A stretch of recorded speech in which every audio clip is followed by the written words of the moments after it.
Alors, une première vidéo rapide, parce que j'ai constaté en cours que quelquefois il y a certains étudiants qui avaient du mal juste par exemple sur la sélection de cellules dans Excel. Donc Excel comporte bien sûr tout un tas de cellules dans lesquelles on va pouvoir saisir de l'information. Et pour indiquer à Excel où on veut rentrer cette information, il faut bien sûr sélectionner là où les cellules sur lesquelles on veut intervenir. Donc, quand on sélectionne une cellule, il faut bien cliquer au milieu de la cellule, hein, pas sur les bords, pas sur les bordures. Donc, on peut sélectionner une cellule et bien sûr, on peut sélectionner plusieurs cellules, ce qu'on appelle une plage de cellules. Donc, pour sélectionner une plage de cellules, je prends la cellule du départ, je vais mettre bien au milieu, je vais cliquer et je vais laisser mon clic enfoncé et je vais aller sélectionner jusqu'où je veux sélectionner.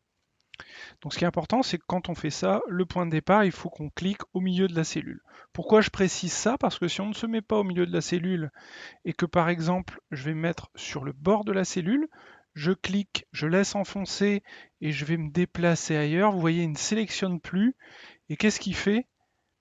Il prend ce qui était ici, il vient le mettre ici. C'est l'équivalent d'un couper-coller, c'est-à-dire je prends le contenu des cellules et je vais le mettre ailleurs. La cellule d'origine disparaît. Ok, donc ça c'est la première chose. Ça c'est si on prend sur le bord.